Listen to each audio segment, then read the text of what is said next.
Yo, it's your guy Ben Duren, the illest film reviewer and fan in the galaxy, back again. And today I'm continuing the DCEU review with Aquaman. Yeah, this is one, honestly, like, I kind of forgot about it. I know that doesn't sound good kicking this off saying you forgot about a movie, but it's not because it's not a, fun film, but it's just more so because Wonder Woman is such a standout. Man of Steel is such a standout film for me, and then Suicide Squad is such a bad film. Like, the DCEU is just so up and down. Like, I'm honestly just more excited with what they're going to be doing in the future, after films like Wonder Woman, Aquaman, like Shazam. Like, I'm just excited for the future, but, I'm just gonna kick this movie off by saying, like, I feel like a lot of people did not like this film, and I'm gonna say those people are wrong. I feel this film will age better with time, and I believe it will go down as one of the best DC films ever, like ever. And it's like not, Dark Knight echelon, but probably I would say this is going to end up being a top 10 DC film. And I say that because of how faithful it is to the source material, like just how they followed the New 52 version and Jeff Johns' version of Aquaman was amazing. Wonder Woman also followed, or certain origin stories from the comics and things like that. And it's like they didn't tread too far off the beaten path, like how Man of Steel. A lot of people feel Man of Steel did, just in terms of how Krypton was. Like, that was honestly so different for how Krypton has always been depicted, and I personally loved it. It was like a sci-fi film, but you guys already know my thoughts on Man of Steel. I'm a Man of Steel junkie, love it. But yeah, so I'm just gonna start off, like, the strengths of this film. Like, it doesn't overshadow its weaknesses, and the weaknesses are glaring at times, but the weaknesses never subtracted from my enjoyment of this film. And I'll say that, just starting off with the action, this film was really dope because of the action. Like, just off the rip, seeing Nicole Kidman kick ass was just so cool, man. Like, that was really cool to see, like, her just go toe to toe with those Atlantean soldiers, and lets you know, yo, Arthur's mama ain't nothing to play with, bro. So that was really cool. Another standout battle to me was the arena battle, although, between Arthur and Orm. And although I feel like it lacked the emotional stakes to make me care about their honestly tragic brotherhood, the choreography was just so dope. Like, and seeing the crowd just go crazy, it was like watching like WWE or something with Atlanta. It's like WWE underwater. And of course the end battle, man. Like, I was watching the behind the scenes, like, after I watched the film, and I remember James Wan was saying he wanted this to be like the end battle of a Star Wars film, and my God, he came pretty close, man. Just like seeing the different ships and like the bioluminescent way they worked with the different races of Atlantis and everything. It was just really cool to see. And then the big boss battle between Arthur and Orm. Like, come on, you can't ask for something better than that. But just the underwater battle, and just going into, like, James Wan, he did a phenomenal job directing the actors. I would say specifically the two leads, because I was worried about Amber Heard, man. Like, she's not, I'm not gonna say she's a bad actress, because she proved me wrong in this film, but man, like, I was just like, I'm gonna wait and see. But she did a really good job. Like, and y'all know I love me some Mira. Y'all know Mira is like one of my favorite DC characters. So I feel like she did her justice. I feel like they could have picked a more, like, aggressive type of actress than her, because I needed that feminine raw energy from Mira, because that's what Mira is. She's kind of like Diana, you feel me in that, right? Like, Diana has that raw feminine energy that matches the masculine energy of, like, an Aquaman or a Superman or Batman. Like, and that's why Wonder Woman gets along so well with them, because she's kind of a nigga, if you ask me. So, and I didn't get that vibe from Mira that I get from the comics, but still, she did a good job, man. Especially how she sold her powers and everything. But yeah, their chemistry it's weird, because it was fluctuating throughout the whole film. At times I liked it, at times I hated it. I felt like a lot of the jokes they did just fell flat, like Momoa with the whole I'll just pee on it joke. I'm like, come on, man. And I feel like that'll go into the weakness of tone for me that I'll talk about at the tail end of the video. But James Wan, he did a great job pulling performances out of these actors, man. Dolph Lundgren, I always pronounce his name wrong. Dolph Lundgren was in this film. He was really solid in this as King. I forget. I think it was Neron was his name, something like that. He was good. He was dope. And Willem Dafoe as Volko, I love them. But the standout to me out of the, like, elder cast, I guess, Nicole Kidman. Like, I talked about her action sequence at the beginning, but just her action, how she interacted with Jango Fett. Like, I kind of forgot Jango Fett was in this movie, but yeah, well, the actor who plays Jango Fett, but I just call him Jango Fett because I don't know his name.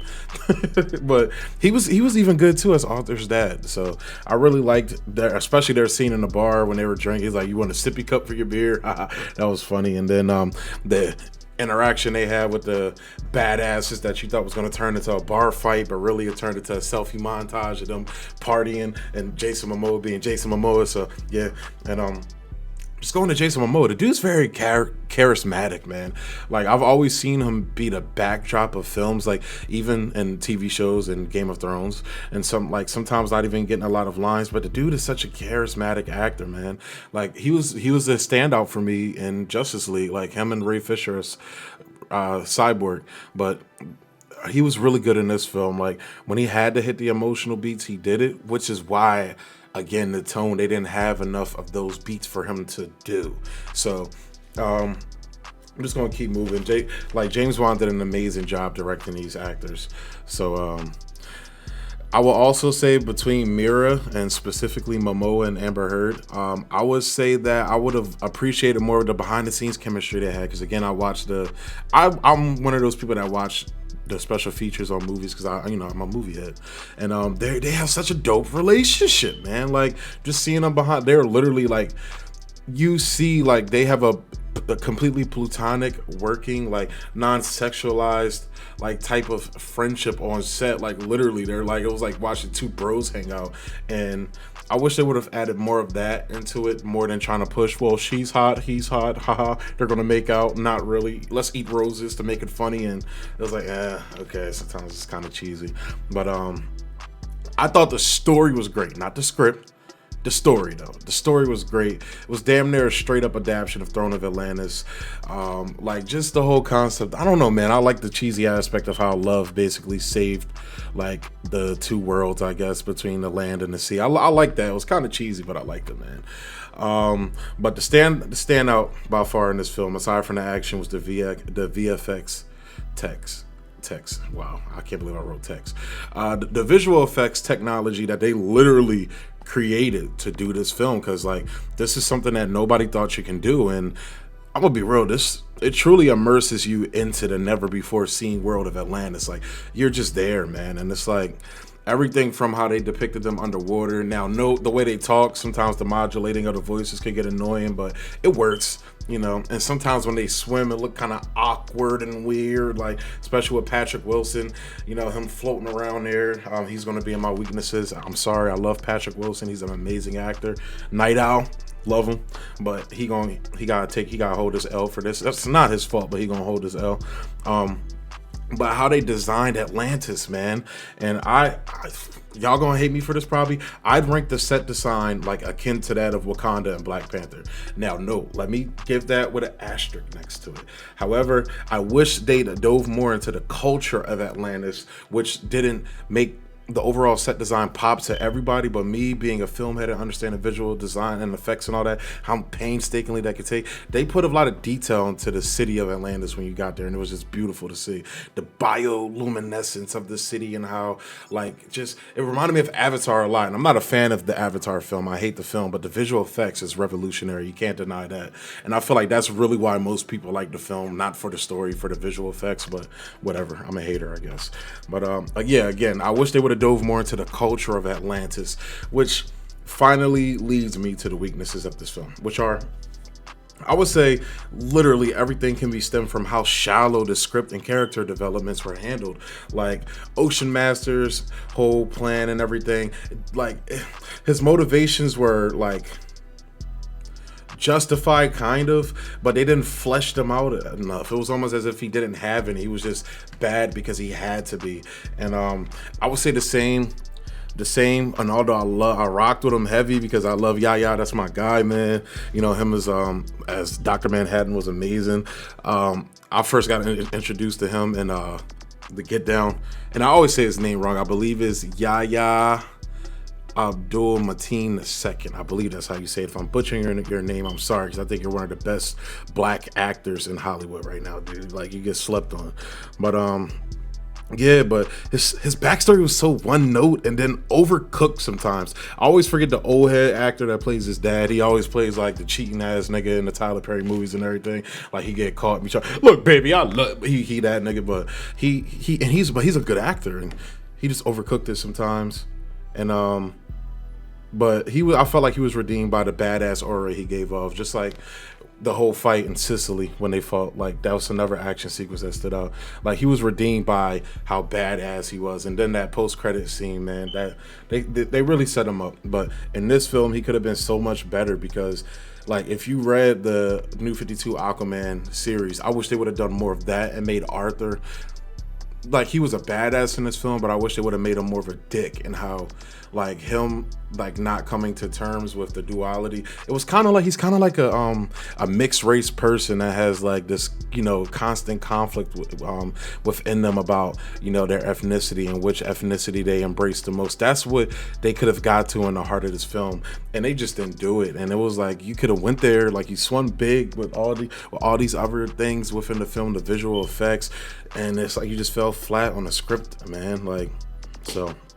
But mostly my distaste of this film came from the script, but also the jarring shifts in tone. Like I said, they go from having the serious moments, then just ha ha ha slapstick humor. So that the shifts in tone was not good for me. And then the score, like it felt like they half-ass did the score. In all honesty, for me. So, but that's enough of me railing on this film because I actually enjoy this film. It harkens back and takes me to the times of like the Pirates of the Caribbean movies. And no, I'm not saying that because, you know, Johnny Depp and Amber Heard, which I'm not going to talk about because we're not going to go into that in this film. Because I thought Amber Heard did a great job, and it sucks because I fall on a certain side of that argument, and I want to see her in these films in the future, but I don't know if that's going to happen. So. But overall, I really enjoyed this film. It really is the swashbuckling adventure film that James Wan said it was going to be, and he went for it. And man, did he really do it. You know, kind of fell flat on its face. Really, it did when it came to the script. But overall, it was a fun time. So I give this film a 6.5. You know what? Fuck it. I'll give it a 7 out of 10. Aquaman, I'll give it a 7 out of 10. So boom, there we go. So yeah, that's it for Aquaman and my review. I hope you guys enjoyed it. Next film is Shazam, I believe, which I'm really excited for. I actually rewatched it recently, but I'm gonna rewatch it again so I can take notes while I watch it, like I did with this one. So, yeah, so just stay tuned for that. As always, stay tuned for much more content coming onto the channel. I'm actually thinking about revamping the channel a little bit, you know, putting more work and effort into it for you guys. So stay tuned. And as always, thanks for showing me love. Like, comment, subscribe, and share. Emphasis on the comments. Follow the Twitter page that's active now. I'll post the link to that below. And yeah, peace. Be easy.